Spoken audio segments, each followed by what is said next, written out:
कार्य कर रहे हो वो एक भगवान के पास बैंक है, सबके वहां जमा हो रहे हैं। दो प्रकार के कर्म होते हैं, पाप कर्म अशुभ, पुण्य कर्म शुभ। ये जितने जमा हुए हैं अनंत जन्मों से अभी तक वो आपके नाम में जमा है, उनको कहते हैं संचित कर्म।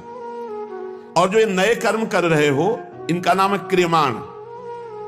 और जो संचित कर्म से इस मानव देह में तुम्हें भोगने के लिए मिला है उसे कहते हैं प्रारब्ध।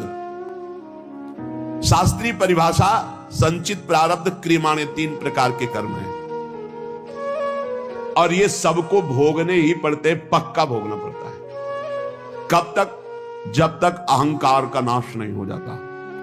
आवागमन का मूल हेतु अहंकार है, मैं करता हूं, ये भाव संत की कृपा से नष्ट। अहंकार का नाश सिर्फ संत की कृपा से होता है। तिनकी संगति रहते जाति कुल मद सब नंसई। संत संग कैसा करता है? जैसे चने को भून दे, फिर उसमें अंकुरण नहीं हो सकता, ऐसे इतना भून जाता है सत्संगी, उसमें अहम रह नहीं जाता। जैसे भुना हुआ बीज कभी अंकुरित नहीं होता, ऐसे ही संत संग से जो आपके नए कर्म हैं ये सब भुन गए। अब ये तुम्हें अगला जन्म नहीं देंगे, देखो। और जो पूर्व संचित गोदाम है, ज्ञानाग्निना सर्व कर्माणि भस्मसात कुरुते, तथा उनके द्वारा प्रदत्त ज्ञान को अपने अंदर जागृत करो, ज्ञानाग्नि जलाओ। ये ज्ञान अग्नि ही वहां पहुंचेगी और तुम्हारे सारे कर्मों को भस्म कर देगी। या समर्पण वृत्ति करो तो भगवान आग लगा देंगे। दो ही है, ज्ञानाग्नि सर्व कर्माणि भस्मसात कुरुते, तथा अगर उसको संचित को कोई भस्म कर सकता है तो दिव्य ज्ञान और या भगवान। ज्ञान गुरु से प्राप्त होता है और समर्पण आश्रय भी गुरुदेव से प्राप्त होता है, दोनों संतों से प्राप्त होते हैं। दो प्रकार से भस्म हो सकता है संचित कर्म, या तो भगवान भस्म कर दे, अहम त्वाम सर्वपापेभ्यो मोक्षयिष्यामि मा शुचा तेषाम् अहं समुद्धरतामृत संसार सागरात्। और या फिर गुरु से इतना ज्ञान प्रकट हो जाए, ज्ञानाग्नि सर्व कर्माणि भस्मसात कुरुते, तथा वो ज्ञानाग्नि के द्वारा संचित कर्म। ऐसा ज्ञान बहुत दुर्लभ है। यहां देखो, जितनी जानकारी है उतना तो जीवन में उतार नहीं पा रहे आप लोग। कितनी जानकारी है आपको? बहुत जानकारी है। और जब गलत आचरण करने का संयोग बनता है तब तुम्हारी जानकारी सब खो जाती है। इसे ज्ञान नहीं कहते। ज्ञान तो उसी समय के लिए है जब असद आचरणों में मन जा रहा, उस समय आप बचा लो अपने आप को।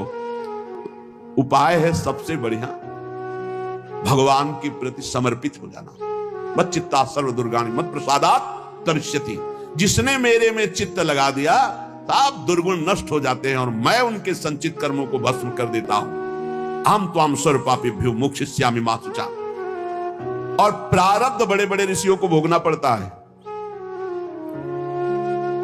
सावधान, प्रारब्ध भोगने के लिए तैयार रहो, इसमें भक्ति को दोष मत देना है। जो संचित से शरीर रच गया उसको भोगना पड़ेगा, कमर कस लो। प्रारब्ध भोगना।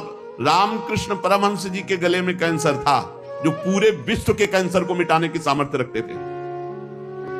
भीष्म पितामह जी को पूर्व प्रारब्ध सांप को एक बबूल के पेड़ में फेंक दिया था, तो कई दिनों में तड़प तड़प के मरा था। उसका प्रारब्ध बना था करके 6 महीना बाणों की सैया पे।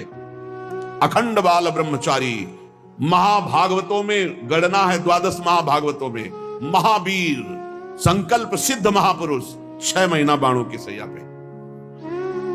या तो बहुत विचित्र विचित्र। मत फंसो, बात सत्संग की सुनो। अवश्य प्रारब्ध भोगना पड़ता है। भागो मत किसी के पास कि हमें कोई जंतुर बना देगा, कोई आशीर्वाद दे देगा किसी भी तरह से, इस तरह से हम ठीक हो जाएंगे। ऐसा भाई नहीं है। अगर ऐसा होता तो बड़े बड़े सिद्धों को प्रारब्ध भोगना ना पड़ता। आप विश्वास कीजिए, बहुत बड़े बड़े महापुरुषों को कष्ट शारीरिक भोगने पड़े हैं, चाहे कोई भी हो। आप जिन जिन महापुरुषों के सानिध्य में देखा, अरे भाई इतना कठोर तप और भजन और शरीर का प्रारब्ध आया तो पैर में कीड़े पड़ गए। आप नहीं समझते, प्रारब्ध बहुत बलवान होता है। ये सब भगवान की माया का खेल है। प्रारब्ध शरीर का बड़े बड़ों को भोगना पड़ता है, उसको मिटाने की चेष्टा न करके भजन करके सहते हुए भगवत प्राप्ति की तरफ चलो। इसलिए आज तक बड़े बड़े महापुरुष, भाई जी सर्वज्ञ महापुरुष हो गए थे। सर्वज्ञ। एक परिवार बहुत त्रसित था, अर्थ का व्यापार कर करके हार गया था, कर्जा हो गया था, अर्थ नहीं था, खाने को नहीं था, बेटियां ब्याह के लिए थी, परिवार बड़ा था। उसने विचार किया आज रात के 12 बजे अपने शरीर को छोड़ देंगे। शाम टाइम गाड़ी दरवाजे पे लगी और उस गरीब आदमी के दरवाजे गाड़ी, वो घबरा गया कि क्या हो गया, हमारे पास कौन है, कोई रिश्तेदार नहीं, कोई मित्र नहीं, कोई हम पर। गाड़ी से भाई जी उतरे। भाई जी को कभी देखा नहीं, अपने आप अपने घर जैसा भाई जी अंदर जा रहे हैं। अवस्था ज्येष्ठ श्रेष्ठ, इसलिए कहा बाबूजी कैसे आप, आपसे ही बात करनी, थोड़ा एकांत में चलिए आप। बड़ा आनंद मिल रहा था, कोई संशय नहीं हो रहा था, क्योंकि भगवत प्राप्त महापुरुष वो बावरा हुआ जा रहा था कि मानो हमारे घर भगवान ही आए हैं। कमरे में ले गया, बोले दरवाजा बंद कर लो। बंद किया। बोले भाई आज तुम रात्रि के जो करना चाहते हो, इससे जीव की बहुत दुर्गति होती है। ये बात उसने किसी से कही नहीं थी और भगवान तुम पर बहुत प्रसन्न है। एक थैले से मोटी गड्डी निकाली रुपए की, कहा ये लो, इससे जो तुम्हें लगे उचित व्यापार करना।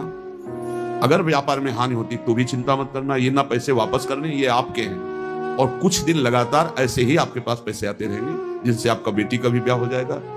बड़े बड़े धनी मानी भाई जी के चरणों से जुड़े थे, तो धन का प्रथम सदुपयोग यही है, इसलिए भाई जी प्रेरित कर देते थे। अब वो रो के चरणों में गिर गया, मेरे भगवान आपके। भाई जी ने कहा भगवान आपको बहुत प्यार करते हैं। उन्होंने ऐसे सर्वज्ञ महापुरुष जो सब बात। एक आदमी कंबल उड़े हुए, आप पढ़ लेना चरित्र, मुंह ही नहीं खोल रहा था, उसे कई लोग लाए हुए थे। भाई जी ने कहा क्या हो गया? बोले शरीर छोड़ना चाहता है और आप ही समझा सकते हो। भाई जी ने कहा क्या है? कंबल क्यों उड़े हो? हटाओ कंबल। जो ही कंबल हटा, मवाद बह रहा था, गलित कुष्ठ पूरे शरीर। बोले भाई जी से कहा कि बाबूजी अब ऐसे में शरीर रखना उचित है या त्याग देना? भाई जी ने कहा अरे शरीर श्री कृष्ण प्राप्ति के लिए गले से लगा लिया। वो चीख पड़ा, अरे नहीं मेरा घृणित शरीर खत्म। ऐसे महापुरुष अपने उदर के कैंसर में भारी पीड़ा से युक्त शरीर का त्याग किया। आप सोचो, जो चुटकी बजाते भजन बल से प्रारब्ध नष्ट कर सकते हैं, अपने ऊपर लेकर के प्रारब्ध बड़े बड़ों को भोगना पड़ता है। भीष्म पितामह के रोम रोम में बाण लगे थे, शरीर में 2 अंगुल जगह भी नहीं बची थी जहां बाण ना लगा हो। इतने बाणों से विद्ध होने पर भी वो हर समय श्री कृष्ण सुमिरन कर रहे थे। वृंदावन में रामकृष्ण दास जी बड़े भारी महात्मा थे, उनको भी कैंसर हो गया। प्रारब्ध के भोग भोगने पड़ते हैं। प्रारब्ध के भोग में यदि दृष्टि बदल सकती है तो कोई संत महात्मा पहुंचा हुआ उसे मिटा सकता है। वो भी मिटाते क्या है, सब समेट के अपने ऊपर ले लेते हैं। आप सच्ची मानिए, संतों की कृपा हम कैसे। आपने कई बार सत्संग में सुना होगा, अपने ऊपर प्रारब्ध लेकर अपने पैर को कटवा दिया, लेकिन एक गरीब आदमी के कैंसर को अपने ऊपर लेकर मिटा दिया। ऐसे तो बहुत से संतों के चरित्र देखे गए। हम लोगों को चाहिए कि प्रारब्ध मिटाने की कोशिश न करके भजन करके।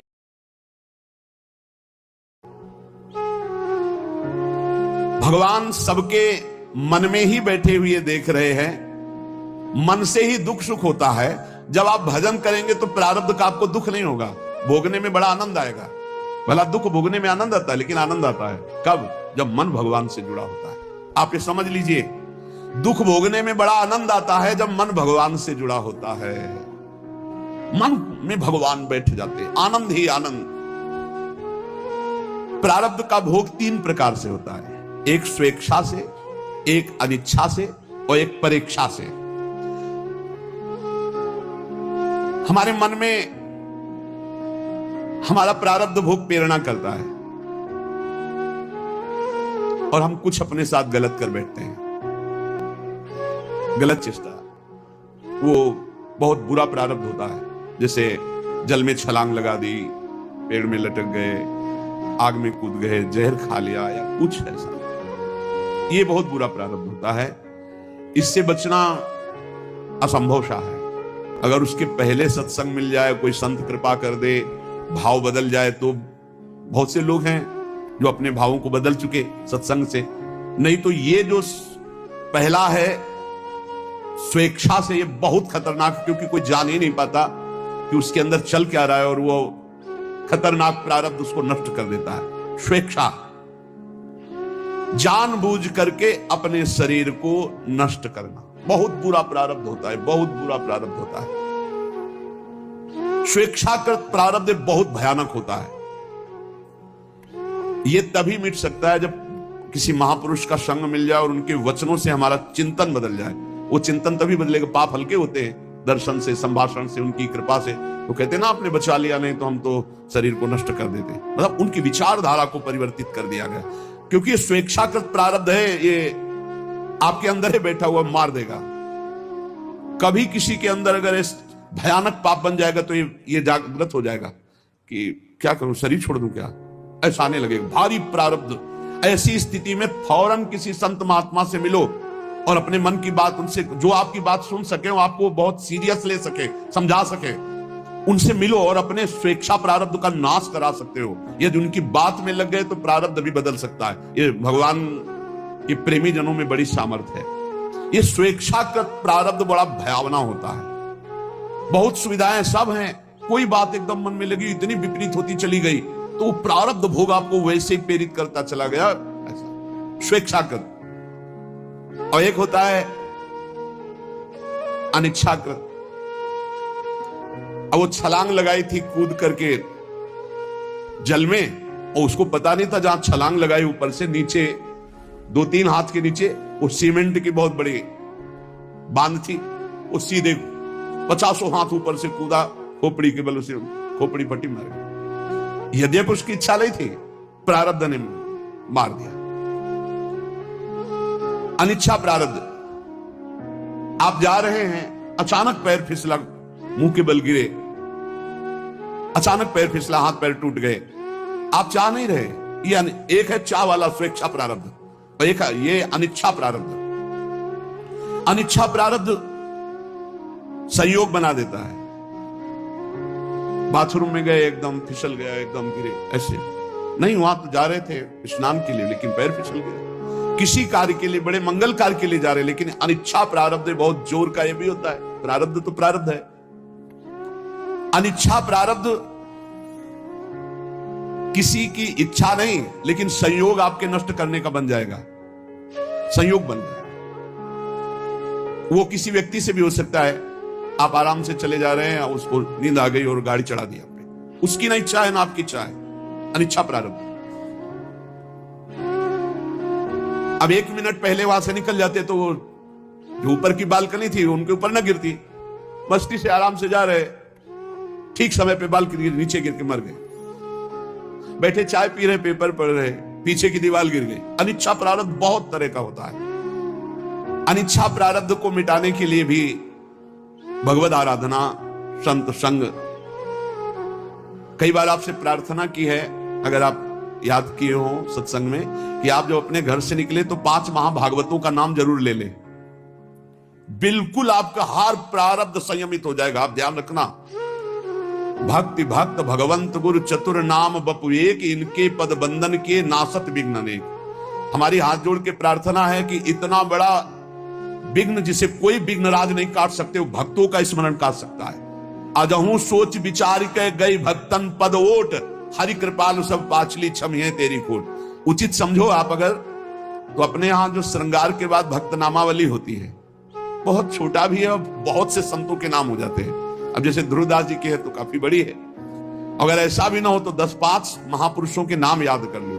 तो जब आप घर से निकलो तो पहले उनके स्मरण कर लो। हरिवंश महाप्रभु की जय, स्वामी हरिदास जी महाराज की जय, हरिराम व्यास जी की जय, हरिव्यास देवाचार्य जी की जय, नागरीदास जी की जय, सेवक जी महाराज की जय, ध्रुवदास जी, जो संत याद आवे, कबीरदास जी महाराज की जय, रहीमदास जी महाराज की जय। सब भगवान में लगे हुए प्रेमी जन जो हैं, जितने भी भक्तों की याद आवे, आप पक्का समझ, जब आपको भय का अवसर लगे, हमारी प्रार्थना मान लेना, भक्तों का नाम स्मरण करने लगना। आप देख लेना, चमत्कार देख लेना। इनके पद बंधन के नासत विघ्नाने, अजहू सोच विचार के गई भक्तन पदोट, हरि कृपाल सब पाचली क्षमे तेरी। बड़े बड़े संकटों को, प्रारब्धों को ऐसे भक्ति स्मरण नष्ट कर देगा। घर से निकलो सुरक्षित रहने की भावना में, आप भक्तों का स्मरण तो जरूर करके निकलो। भगवान के स्मरण से भी जोरदार पावर भगवान के भक्तों के स्मरण में। ये बात तुम्हारी समझ में आ जाए तो बात है। हरि को पुकारो लाखों बार, और हरि के प्रेमी का एक बार नाम ले लो तो उतना काम बन जाएगा। भक्तमाल जी में लिखा है। ये अनुभव की बात कहते हैं और बड़े हृदय की बात है। अगर आपको पकड़ में आ जाए तो आ जाए। अनिच्छा प्रारब्ध बहुत भयानक होता है। स्वेच्छा प्रारब्ध तो कुसंग से होता है, जो सत्संग नहीं मिला है तो चलता रहता है, फिर वो निकृष्ट भावना। अनिच्छा प्रारब्ध आपकी इच्छा नहीं, सामने वाले की इच्छा नहीं, घटना। भक्त चिंतन, जब घर से निकलो तो 5 भक्तों का कम से कम स्मरण। ये बिहारी जी के सामने हमको भक्तमाली जी ने बताया था। ऐसे बिहारी जी तो हमने उस दिन यही समझा कि बाकी बिहारी जी हमें उपदेश कर रहे हैं। दर्शन हो रहे थे, पास में आके खड़े हुए बोले, बाबा दंडोत। बाबा अगर 5 भक्तों का रोज स्मरण कर ले तो 24 घंटा सुरक्षित रहेगा, उसमें कोई विघ्न नहीं आएगा। पकड़ा कि बिहारी जी बात कर रहे हैं, बिहारी जी हमें उपदेश दिला रहे हैं। देखो, आंख खुलते ही गुरुदेव भगवान, आंख खुलते सबसे पहले गुरुदेव भगवान को नमन, फिर जो स्वाभाविक चिंतन चलता है, और फिर जे भी टहलने के लिए बस शुरू। प्रहलाद नारद पराशर पुंडरीक व्यास अम्बरीश सुख सौनक विष्णुदाल व्यान रुक्मांगद अर्जुन वशिष्ठ विभीषणादीन पुण्यानि मानि परम भागवतान स्मरामि वाल्मीकि सनकासनंदन तरुर व्यासो वशिष्ठो भृगुर जाबालिर जमदग्नि कच्छ जनको गर्गोंगिरा गौतमा मानधाता ऋतुपर्ण वैन्य सगरो धन्यो दिलीपो नलः पुण्यो धर्म सुतो ययाति नहुसु कुर्वन्तु मंगल हमसो इन साधुन सो पंग। शुरू भक्तों का नाम पहले मान लो। अगर ये बात मान लोगे तो जान जाओगे, जीत जाओगे। जिसने भक्तों की ओट ले ली, भगवान सर्व मंगल कर देते। हमारी प्रार्थना मान लेना। अरे कुछ नहीं याद है तो ऐसे तो बोल सकते हो, प्रहलाद जी की जय हो, नारद जी की जय हो, ध्रुव जी की जय हो, ऐसे तो बोल सकते हो। ज्यादा नहीं याद है तो अभी वर्तमान के संतों में कोई छोटा बड़ा नहीं होता। शालिग्राम की बटिया सब बराबर होती, तुलसी जी का पौधा सब बराबर होता है, चाहे छोटा हो चाहे बड़ा हो। ऐसे भगवान के सब भक्त समान होते हैं। ये जो परेच्छा का प्रारब्ध है, ये आता है कि जैसे हमने पूर्व जन्म में किसी को अपमानित किया, गाली